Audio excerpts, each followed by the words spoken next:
नमस्कार। इस सबसे बड़े मंच पर आपका स्वागत है। जैसा कि आप जानते हैं, G20 दुनिया का सबसे बड़ा डिप्लोमेटिक मंच होगा। दुनिया के सबसे बड़े लोकतंत्र में उसका आयोजन हो रहा है, उसकी बैठक का, और आज तक का मंच सबसे बड़ा मंच है। और हमारे इस सेशन का नाम है G20 का दम, भारत का परचम। और आज हमारे खास मेहमान हैं इस सेशन में श्री अमिताभ कांत, जो कि G20 में भारत के शेरपा हैं। और अगले 1 घंटे तक अमिताभ जी मैं आपका शेरपा रहूंगा। आपका बहुत बहुत स्वागत है।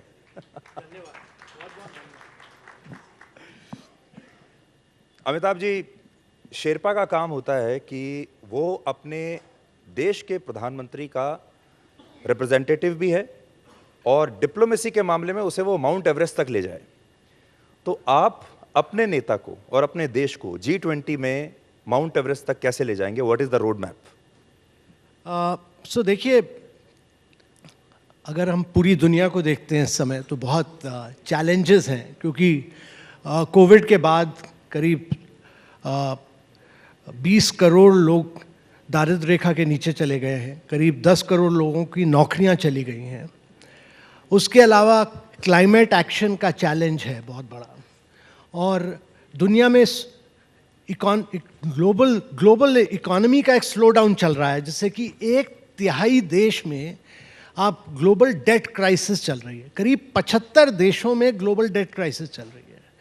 और यूरोप में तो आप जानते ही हैं जियोपॉलिटिकल टेंशन चल रहा है, और ये युद्ध, रशिया यूक्रेन युद्ध करीब 1.5 साल से चल रहा है।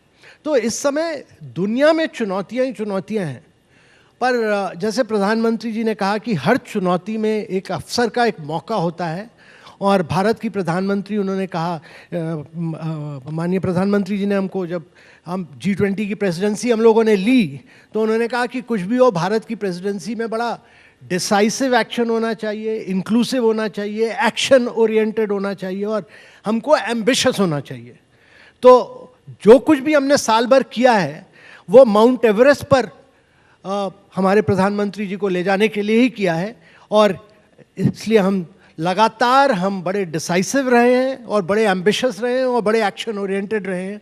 और वो जब आप बाद में जब लीडर्स डिक्लेरेशन देखिएगा तो आपको पता चलेगा कि ये सारी चुनौतियों को हम लोगों ने सारे देशों के साथ डिस्कस किया, और इन सब डिस्कशंस के आगे एक G20 का एक एजेंडा बनाकर हम आगे चले हैं।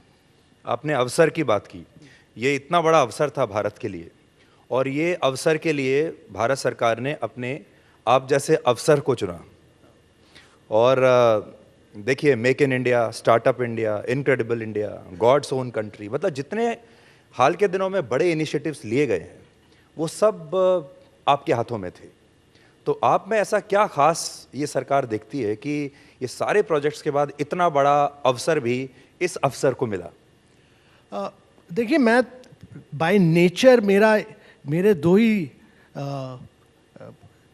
कमिटमेंट्स रहते हैं। एक तो देश के लिए काम करना है, और दूसरा कि हमेशा पॉजिटिव रहो, नेगेटिविटी कभी मत आने दो। तो मैं कभी नेगेटिविटी आने नहीं देता, मैं पॉजिटिविटी के साथ काम करता हूँ। उसका क्या रिजल्ट मेरे को मिलेगा मैंने कभी नहीं सोचा। तो मैं हमेशा देश के लिए काम करता हूँ, और मैं कमिटमेंट के साथ काम करता हूँ और पॉजिटिविटी के साथ काम करता हूँ। और मेरे विचार से हर अफसर को यही करना चाहिए, और इसी से देश आगे जाएगा। अमिताभ जी, अब जैसे ये इवेंट हम कर रहे हैं, हम जानते हैं हम हर महीने एक इस तरह का इवेंट करते हैं, और हमें पता है कि एक इवेंट करने में कितनी ताकत लगती है। आपने ये G20 के दौरान 200 से ज़्यादा इवेंट किए हैं, लगभग 60 शहरों में। तो ये आप कैसे कर पाए? और मुझे लगता है इसके बाद तो आप अपनी खुद की एक इवेंट मैनेजमेंट कंपनी खोल सकते हैं। नहीं, देखिए, ये G20 जो है, ये बाकी अगर आप एक वर्ल्ड कप क्रिकेट मैच करते हैं तो वो करीब 21 दिन का होता है, और कतर में जैसे वर्ल्ड कप फुटबॉल हुआ तो वो करीब 18 दिन का हुआ। पर G20 जो होता है वो साल भर का एक इवेंट होता है, 1 दिसंबर से लेकर अगली 1 दिसंबर तक। तो साल भर आपको एक अवसर मिलता है। और हमारे लीडर जो प्रधानमंत्री जी हैं, जो G20 के समय लीडर हैं, उनका विचार था कि इस बाकी सारे देशों में ये एक शहर में होता है या दो शहर में होता है। और उनका ये कहना था कि ये G20 को सारे स्टेट्स में ले जाओ, सारे बड़े शहरों में ले जाओ और टायर 2 टायर 3 सिटीज़ में ले जाओ। तो हम 220 इवेंट हुए, 60 शहरों में हुए, और इसलिए 60 शहरों में हम लोगों ने वहाँ का ड्रेनेज हो, सुएज हो, सॉलिड वेस्ट हो, रोड्स हो, ये सब इम्प्रूव करने की कोशिश की और एक अवसर दिया स्टेट्स को कि वहाँ की कल्चरल प्रोग्राम्स, वहाँ के वन डिस्ट्रिक्ट वन प्रोडक्ट, इन सबको प्रमोट किया जाए। तो हम सारे स्टेट्स को एक आगे अब जाने का और अपने सॉफ्ट पावर को, अपने कल्चरल ब्रांड को बढ़ाने का एक अवसर G20 ने दिया है। और ये बहुत बड़ा अवसर था जो सारे स्टेट्स ने उपयोग किया। कोई ऐसा स्टेट नहीं था जिसने हमारे साथ ना कोऑपरेट किया हो, कोई ऐसा डिस्ट्रिक्ट नहीं था जिसने हमारे साथ ना कोऑपरेट किया हो। और ये एक बहुत ही बड़ा रेवोल्यूशन आया देश में, डेवलपमेंट। G20 ने अर्बनाइजेशन किया, G20 ने कल्चरल रेनेसांस किया, G20 ने भारत का सॉफ्ट पावर बढ़ाया, G20 ने स्टेट्स की ब्रांडिंग बढ़ाई। क्या G20 चुनाव भी जिता सकता है? देखिए, मेरे विचार से हमारा लक्ष्य होना चाहिए काम करना। वो कैसे डिविडेंड देगा, क्या इलेक्शन में करेगा, मैं पॉलिटिशियन नहीं हूँ, मैं एक अफसर हूँ, इसलिए मैं नहीं उसका जवाब दे पाऊँगा। पर हमारा काम एज एन ऑफिसर है कि दिन रात मेहनत करें, रिजल्ट दे और इंडिया की G20 प्रेसिडेंसी में 4 चांद लगाए। जी अमिताभ जी, वैसे तो जो G20 है ये इकोनॉमिक फोरम है, डेवलपमेंट की बात करता है और इकोनॉमी की बात करता है, लेकिन हम देख रहे हैं कि लेटली ये एक पॉलिटिकल फोरम भी बन गया है। बाली में हमने जो देखा, तो 200 बहुत बड़े चैलेंजेस हैं। एक तो ये कि ये पॉलिटिकल फोरम बनता जा रहा है, दूसरा ये कि इसमें बहुत पोलराइजेशन हो गया है, ख़ास तौर पर हाल के दिनों में। It's a very difficult period for the entire world. तो इससे आपको डील करने में कितनी परेशानी हुई? देखिए, ये एक इकोनॉमिक फोरम था और है, पर यह भी समझना जरूरी है कि जब युद्ध होता है, जैसे रशिया यूक्रेन युद्ध है, उसके इम्प्लीकेशन होते हैं फूड पे, फ्यूल पे, फर्टिलाइज़र पे, और उसकी वजह से गैस कुछ और इलेक्ट्रिसिटी नहीं मिलती कुछ देशों को, तो उनकी इकोनॉमी पर बहुत बड़ा इम्पैक्ट होता है। तो युद्ध का इम्पैक्ट इकोनॉमी पे आता है, और इसलिए ये आप नहीं कह सकते कि जियोपॉलिटिक्स इकोनॉमी को इम्पैक्ट नहीं करेगी, ये हो नहीं सकता, वो इम्पैक्ट करती है। और इसीलिए पिछले साल जब ये बाली में चर्चा पे आया, तो इकोनॉमिक फोरम है, पर उसका इकोनॉमी पर क्या इम्पैक्ट हुआ, इस पर काफ़ी चर्चा हुई। और पैरा 3 और 4 जो बना और जिसमें भारत ने बड़ा महत्वपूर्ण रोल प्ले किया, वो यही कहता था कि आप, ये यूनाइटेड नेशंस बॉडी है जो जियोपॉलिटिक्स डिस्कस करेगी, पर यूनाइटेड नेशंस ने क्या डिस्कस किया, उसके रेजोल्यूशन को लेकर अडॉप्ट किया। और फिर भारत के प्रधानमंत्री जी ने जो कहा था कि this is not an era of war, this is an age of diplomacy and dialogue, वो हम लाए उसमें, और उसकी वजह से रेजोल्यूशन निकल पाया। ये कहानी जो है बड़ी दिलचस्प है कि प्रधानमंत्री ने ये कहा कि this is not the era of war, लेकिन चीन को इस स्टेटमेंट पर आपत्ति थी और चीन नहीं चाहता था कि ये स्टेटमेंट में आए। तो आपने चीन को राजी कैसे किया? नहीं, ये काफ़ी चर्चा हुई, करीब 3 दिन चर्चा हुई, फिर चीन से अलग बायलैटरल। देखिए, ये चर्चा चलती है करीब 20 राज्यों के बीच में, पर जब ये मेरा हमेशा बिलीफ रहा है कि पर्सनल लेवल पे और बायलैटरल नेगोशिएशंस के साथ कई जो बहुत चुनौतियां आती हैं, आप उनको सुलझा सकते हैं। तो फिर चाइना के साथ बायलैटरल बात की, उनको जो स्टेटमेंट चाहिए था उसको हम कहीं और लाए और इसको हमने प्रोमिनेंस देकर निकाला और इसी तरह से सोल्यूशन निकाला। और सारे 19 देश हमारे साथ थे और उनका कहना था कि ये बहुत ही इंपॉर्टेंट स्टेटमेंट है। तो चाइना आइसोलेटेड था, पर तब भी हमने मिल के उनके साथ काम किया। हमारा विचार हमेशा ये रहा है कि मल्टीलैटरल फोरम में हम सबके साथ मिल के काम करें, और यही हमने दिखाया। एक ह्यूमन सेंट्रिक अप्रोच ली और एक यूनिटी की अप्रोच ली और सबके साथ मिलकर काम किया। बाली में भी किया और हमारी प्रेसिडेंसी में थ्रू आउट हमने किया, एक इंक्लूसिव लीडरशिप दिखाई। एक शेरपा के तौर पर, ख़ास तौर पर अगर मैं चीन को पॉइंट आउट करूं, तो चीन के साथ ये पूरा कोऑर्डिनेशन करना आपके लिए कितनी बड़ी चुनौती थी और कैसे आप कर पाए? और क्या आपको लगता है कि बाकी देशों के मुकाबले चीन ज़्यादा रोड ब्लॉक्स पैदा कर रहा था? देखिए, एक चीज समझना सबको जरूरी है हिंदुस्तान में कि चाइना एक मल्टीलैटरल प्लेयर है, वो ग्लोबल लीडरशिप चाहता है और वो कुछ भी हो मल्टीलैटरल फोरम में वो पॉजिटिव और कंस्ट्रक्टिव अप्रोच लेता है। अगर उनको हम समझा सकें, उनसे बात कर सकें, बायलैटरल इश्यूज कुछ भी हो, बायलैटरल इश्यूज बायलैटरल रिलेशनशिप में आती हैं, मल्टीलैटरल रिलेशंस में कुछ और चैलेंजेस आते हैं। जो चाइना के साथ बात करें, उनको समझा सकें और उनको हम आगे ले जा सकें, तो वो हमारे साथ मिलकर काम करने के लिए तैयार हैं। मेरा एक्सपीरियंस जो रहा कि मल्टीलैटरल फोरम में हमें ना केवल चाइना बल्कि सारे 200 देशों के साथ पॉजिटिविटी, कंस्ट्रक्टिव अप्रोच लेनी चाहिए और वही हमने ली, एक इंक्लूसिव अप्रोच ली और सबके साथ मिलकर काम किया है, तभी पॉजिटिव रिजल्ट्स आएंगे। अब एक ऐसा सवाल जो शायद सबके मन में है और वो ये है कि क्या शी जिनपिंग आ रहे हैं दिल्ली में इस बैठक में शामिल होने के लिए या नहीं आ रहे हैं? देखिए, मेरे विचार से जब भारत की प्रेसिडेंसी होगी, मेरा इस समय कहना ठीक नहीं होगा यहाँ कि कौन आ रहा है कौन नहीं आ रहा है, पर हमारे विचार से सारे लीडर्स आएंगे। एक दो लीडर्स जैसे कि मेक्सिको के प्रेसिडेंट हैं, वो नॉर्मली ट्रैवल नहीं करते हैं, उन्होंने वो कहीं जाते नहीं हैं, पर हमारे विचार से हमारा एक्सपेक्टेशन है कि सब लोग भारत की प्रेसिडेंसी के समय सब लोग आएंगे और सब लोग चाहते हैं कि भारत के लीडरशिप में, भारत के प्रधानमंत्री के लीडरशिप में हमारी प्रेसिडेंसी सक्सीड करे और सब लोगों ने कंस्ट्रक्टिव अप्रोच दिखाई है। रशिया ने, चाइना ने, G7 ने, यूनाइटेड स्टेट्स ने, सारे इमर्जिंग मार्केट्स ने, और इंडिया ने अपनी प्रेसिडेंसी में माननीय प्रधानमंत्री जी ने अफ्रीकन यूनियन को परमानेंट मेंबरशिप दिलवाई है।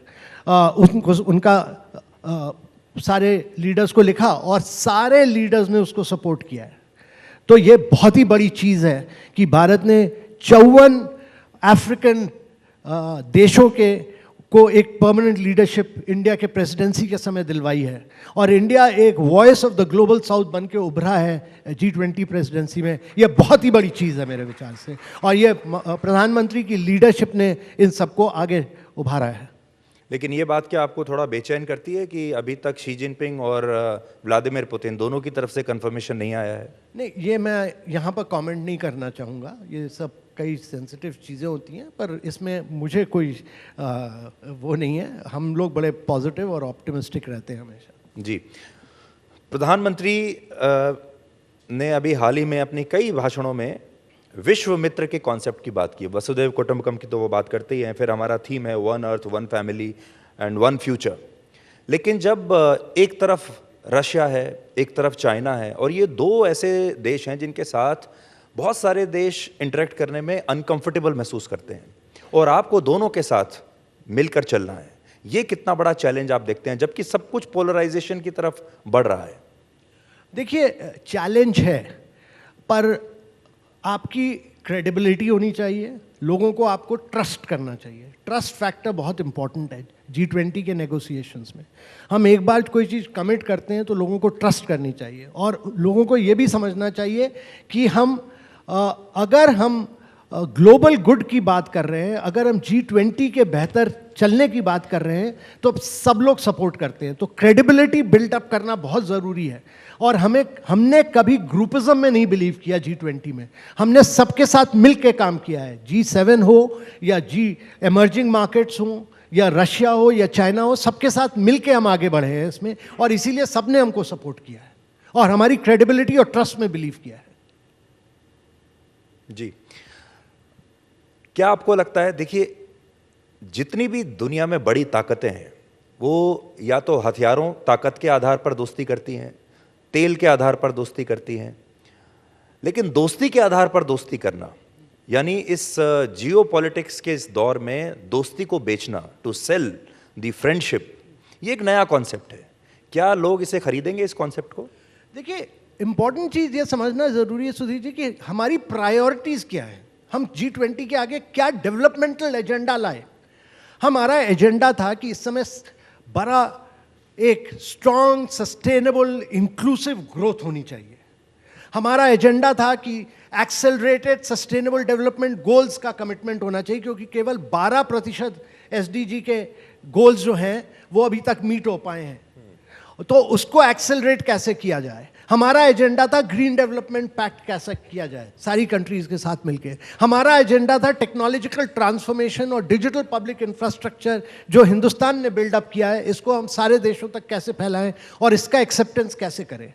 फिर हमारा एजेंडा था कि ये जो मल्टीलैटरल इंस्टीट्यूशंस बने हैं सेकेंड वर्ल्ड वॉर के बाद, इनको रिफॉर्म करना, इनको रीस्ट्रक्चर करना, इनको ये इमर्जिंग मार्केट्स और डेवलपिंग कंट्रीज के लिए कैसे ये मदद करें, इसको कैसे रीस्ट्रक्चर किया जाए, ये हमारा एक एजेंडा था। और आखिरी जो प्रधानमंत्री जी का एजेंडा था वो था विमेन लेड डेवलपमेंट, कि women empowerment and gender equality, ये बहुत बड़ा एजेंडा था। इन एजेंडा पॉजिटिव इश्यूज को लेकर हम आगे चले हैं और पॉजिटिव इश्यूज और डेवलपमेंटल इश्यूज के साथ हम आगे बढ़े और सबका सपोर्ट हमें मिला है। और जितने आउटकम्स भारत ने अचीव किए कोई देश नहीं अचीव कर पाएगा। देखिए, G20 की प्रेसिडेंसी तो बदलती रहती है। आपको क्या लगता है कि जो भारत की प्रेसिडेंसी का जो दौर रहा है, हमारा यूएसपी क्या होगा and how are we different from others? So 3-4 चीज़ें हैं कि एक तो हमारी प्रेसिडेंसी में एक चीज़ समझनी बहुत ज़रूरी है कि जब G20 की शुरुआत हुई थी तब डेवलपिंग कंट्रीज यूँ बढ़ रहे थे और ग्लोबल साउथ यूँ जा रहा था। आज अब देखिएगा 2023 में जब देखिएगा तो ग्रोथ जो हो रही है डेवलपिंग कंट्रीज की नीचे जा रही है और ग्लोबल साउथ की ग्रोथ, इमर्जिंग और डेवलपिंग मार्केट की ग्रोथ बढ़ रही है। इस साल आईएमएफ ने कहा है कि डेवलपिंग कंट्रीज जो ग्लोबल ग्रोथ होगी उसकी 80% ग्रोथ डेवलपिंग कंट्रीज से आएगी और अगले 20 वर्षों तक 2/3 ग्रोथ जो होगी वो डेवलपिंग कंट्रीज की से आएगी। तो अगर आपको पॉवर्टी को लिफ्ट करना है, आपको अगर दारिद्रता हटानी है दुनिया से, तो आपको डेवलपिंग कंट्रीज को ज़्यादा रिसोर्सेज प्रोवाइड करने पड़ेंगे। और वो करने के लिए इस बार का जो एजेंडा है G20 का, वो डेवलपिंग कंट्रीज का एजेंडा है। ये पहली बार है G20 में कि डेवलपिंग कंट्रीज और voice of the global south बन के G20 एक वॉइस से बोला है।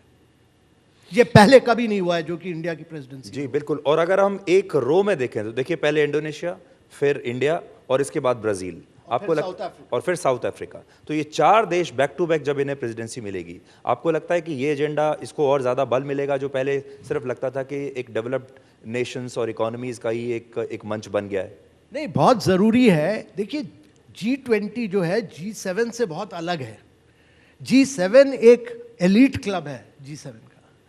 G20 जो है ये सारे इमर्जिंग मार्केट्स को ले आता है, ग्लोबल साउथ को ले आता है, डेवलपिंग कंट्रीज को ले आता है। इसलिए ये समझना ज़रूरी है कि अगर दुनिया की ग्रोथ होनी है तो डेवलपिंग कंट्रीज के थ्रू होगी, टेक्नोलॉजिकल ट्रांसफॉर्मेशन के थ्रू होगी, विमेन इक्वालिटी के साथ होगी। और ये सारी प्रायोरिटीज इंडिया आगे लाया है। ये कभी नहीं हुआ है G20 में। मैं आप ही के शब्द कुछ पढ़कर बताता हूँ। आपने एक बार कहीं कहा था कि 3 चीज़ें बहुत इंपॉर्टेंट हैं। पहला तो है अ ग्रेट पॉलिटिकल नैरेटिव, दूसरा है गुड पॉलिटिकल लीडरशिप, और तीसरा है a development story to weave around it. तो हमारी स्टोरी क्या है, विच आप भारत की जो पैकेजिंग है इसमें, वो आप कैसे, लीडर हमारे पास है, हमारे पास नरेंद्र मोदी जैसा लीडर है, सरकार है, लेकिन हमारी पैकेजिंग क्या है? देखिए, जो पॉलिटिकल नैरेटिव और डेवलपमेंट स्टोरी है इंडिया की, ये बहुत समझना ज़रूरी है। जो हम बार बार कहते हैं कि इंडिया एक मदर ऑफ डेमोक्रेसी है, और डेमोक्रेसी में एक लीडर 2 बार डेमोक्रेटिक इलेक्शन के थ्रू जीत के आया और जिसकी क्रेडिट रेटिंग और जिसकी पब्लिक स्टैंडिंग अभी भी 75% से ज़्यादा है, ये एक पॉलिटिकल लीडरशिप। जब आप G20 लीडर्स के साथ बैठते हैं, ये बिकॉज ये सारे लीडर्स होंगे, उनके साथ आपके लीडर की स्टैंडिंग बहुत हाई है, डेमोक्रेटिक लीडर है, ये समझना ज़रूरी है। और 1.3 बिलियन लोगों के इलेक्शन से जीत के आए हैं। दूसरी हमारी जो डेवलपमेंट स्टोरी है कि हमने करीब 40 मिलियन घर बनाए, जो कि ऑस्ट्रेलिया से ज़्यादा है, पूरे ऑस्ट्रेलियन सिटीजनशिप से ज़्यादा है। हमने 110 मिलियन टॉयलेट्स बनाए, जो पूरे जर्मनी के पॉपुलेशन से ज़्यादा है। और हमने करीब 223 मिलियन वाटर कनेक्शंस दिए, जो कि पूरी ब्राज़ील की पॉपुलेशन से ज़्यादा है। हमने 55,000 स्क्वायर किलोमीटर रोड्स बनाए, जो कि पूरी दुनिया के डायमीटर से 5 गुना ज़्यादा है। और ये कोविड के समय हमने 2.2 बिलियन कोविड वैक्सीनेशन लगाए। तो ये हमारी डेवलपमेंट स्टोरी है जो दुनिया में कहीं नहीं हुई है। और तभी बैंक ऑफ इंटरनेशनल सेटलमेंट ने कहा कि पिछले 8 साल में जो इंडिया ने किया है वो 50 साल में नहीं, नॉर्मली 50 साल लगते उसको, वो 8 साल में हमने किया है। तो यू हैड वेरी और डिजिटल पब्लिक इंफ्रास्ट्रक्चर देखिए, हम दुनिया का 46% फास्ट पेमेंट इंडिया में होता है। हम अमेरिका और यूरोप से 11 गुना ज्यादा डिजिटल फास्ट पेमेंट कर रहे हैं। हम चाइना से 4 गुना ज्यादा फास्ट पेमेंट्स कर रहे हैं। यह दुनिया में कहीं नहीं हुआ है।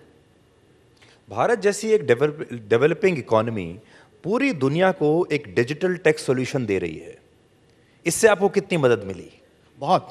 इससे ये इंडिया को लीडरशिप पोजीशन में ले जाता है। और ये डिजिटल पब्लिक इंफ्रास्ट्रक्चर पर बहुत चर्चा हुई G20 के ज़माने में, और सबने माना, सारी देशों ने मांगा कि जो अभी तक का मॉडल था, बिग टेक का मॉडल था, जिसमें माइक्रोसॉफ्ट और एप्पल और जिसने गूगल और अमेज़ॉन जिसने ग्रोथ की, और इधर चाइना में अलीबाबा और टेंसेंट ने ग्रोथ की। पर इंडिया का जो मॉडल था वो बड़ा डिफरेंट मॉडल था कि पब्लिक इंटरेस्ट लेयर आपने बनाई, उसके ऊपर प्राइवेट सेक्टर को इनोवेट करने दिया आपने।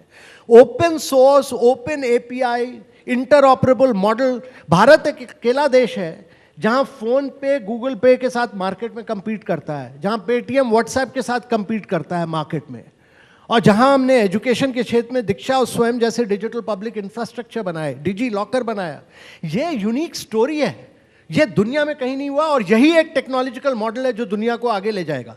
तो अगर आप दुनिया को देखते हैं तो करीब 4 बिलियन लोग हैं जिनके पास आइडेंटिटी नहीं है, करीब 2.5 बिलियन लोग हैं जिनके पास बैंक अकाउंट ही नहीं है, 133 देश हैं जिनके पास फास्ट पेमेंट नहीं है। तो ये इंडिया का मॉडल ही कर पाएगा उनकी तरक्की, और कुछ नहीं कर पाएगा। तो अगर टेक्नोलॉजिकल ट्रांसफॉर्मेशन करना है दुनिया का, तो ये मॉडल अडॉप्ट करना पड़ेगा। ये इंटरनेशनल मार्केट की बात है। देखिए, अब ये G20 को अगर 2 हिस्सों में बांटें, एक है हमारी domestic market which is highly political, दूसरी है इंटरनेशनल मार्केट जिसमें आप बात कर रहे हैं कि हम ये शोकेस कर रहे हैं।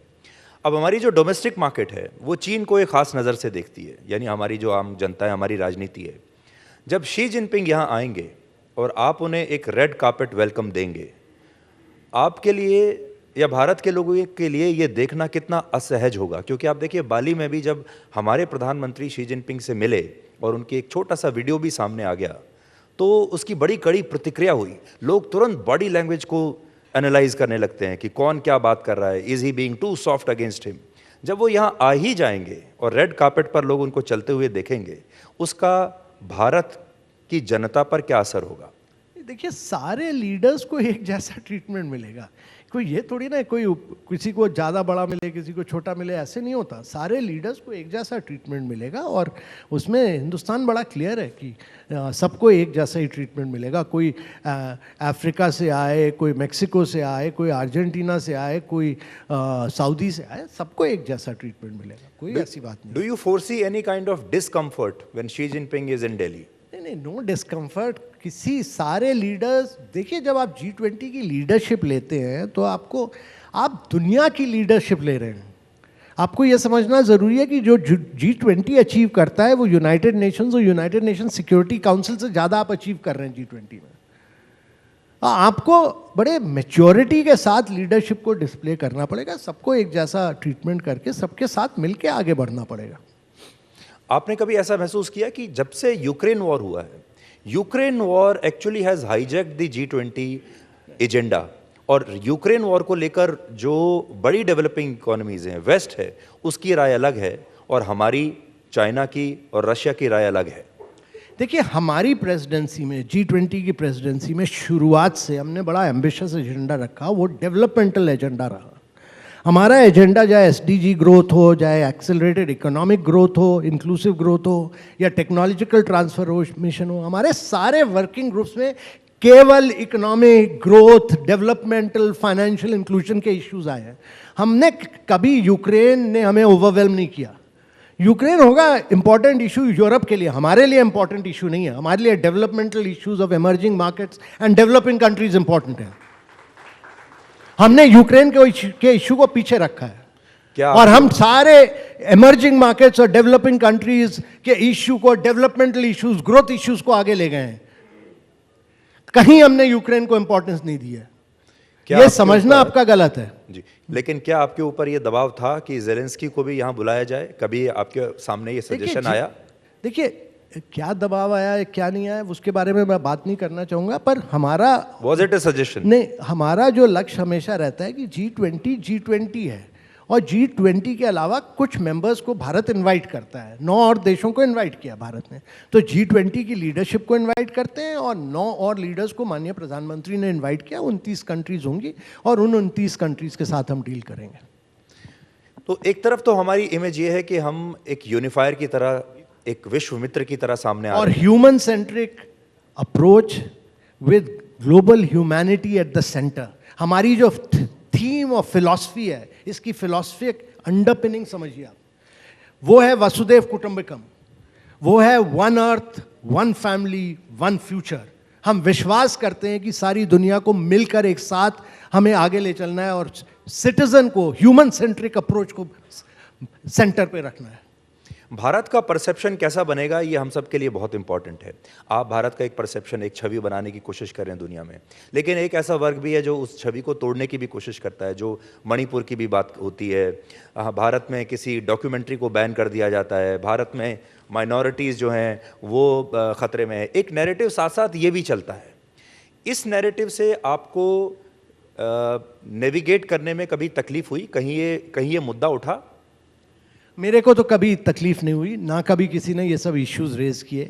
हमारा एजेंडा हमेशा पॉजिटिव रहा है, ग्रोथ ओरिएंटेड रहा है, डेवलपमेंटल रहा है। कभी किसी ने ये इश्यूज नहीं रेज किए G20। अब ये वाले असाइनमेंट के बाद आपको ऐसा लगता है कि you have actually become a very good communicator also? आपके अपने प्रोफाइल में क्या बदलाव आप देखते हैं इसमें? देखिए, मैं इसके बाद मैं तो देखिए पढ़ना चाहता हूँ, लिखना चाहता हूँ। मैं तो किताबें लिखता हूँ, पढ़ता हूँ, आर्टिकल्स लिखता हूँ, तो मैं इंटेलेक्चुअल काम करना चाहता हूँ ज़्यादा। मैंने तो ये सुना है कि इसके बाद आप you want to quit after this. बिल्कुल, मैं तो आराम से थोड़ा एक्सरसाइज और गेम्स, मैं थोड़ा गोल्फ खेलता हूँ, तो मैं अपना हैंडीकैप इम्प्रूव करूँगा। तो वो सुझाव आपको अच्छा नहीं लगा कि एक इवेंट मैनेजमेंट कंपनी भी अब आप खोल सकते हैं? बिजनेस में तो मैं फेल हो जाऊँगा जी। बट थोड़ा अपना अनुभव शेयर कीजिए कि ये वाला जो आपका असाइनमेंट था, अगर आप समझते हैं कि ये आपका आखिरी असाइनमेंट था, क्या ये आपका सबसे थका देने वाला असाइनमेंट भी था? नहीं, देखिए, शुरुआत से मैं जब केरला में था तो मैंने 4 साल लगातार वहाँ के मछुआरों के साथ काम किया। उनको नई टेक्नोलॉजी दी, फिशिंग क्राफ्ट दिए, फिशिंग नेट्स दिए, आउटबोर्ड मोटर्स दिए, बीच लेवल ऑक्शन इंट्रोड्यूस किया, फिशर विमेन के लिए बसेस इंट्रोड्यूस की। मेरे को बहुत जॉब सेटिस्फैक्शन मिला। टूरिज्म में केरला में गॉड जोन कंट्री बनाई, वो एक अलग तरह का सेटिस्फैक्शन था। यहाँ इनक्रेडिबल इंडिया किया, वो एक तरह का सेटिस्फैक्शन था। बीच में एस्पिरेशनल डिस्ट्रिक्ट माननीय प्रधानमंत्री जी ने कराया, उसने मुझे बहुत सेटिस्फैक्शन दिया, क्योंकि वो डेटा बेस्ड गवर्नेंस था, लोगों की ज़िंदगी पर इम्पैक्ट करता था। मुझे वो जॉब्स ज़्यादा अच्छी लगती हैं जहाँ आम आदमी की ज़िंदगी में एक बदलाव ला सके। तो एस्पिरेशनल डिस्ट्रिक्ट ने और वो फिशरमैन के असाइनमेंट ने मुझे सबसे ज़्यादा जॉब सेटिस्फैक्शन दिया।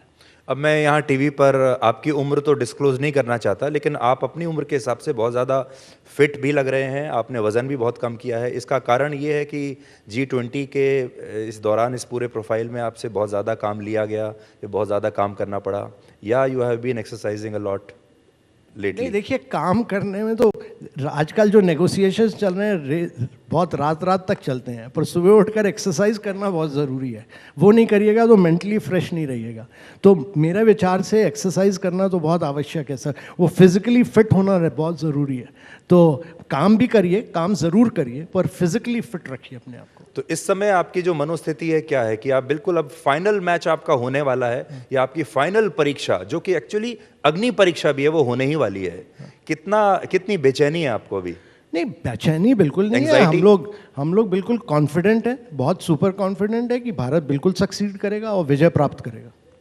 खुद कोई पर्सनल एंजाइटी आपकी? कुछ नहीं, कोई एंजाइटी नहीं।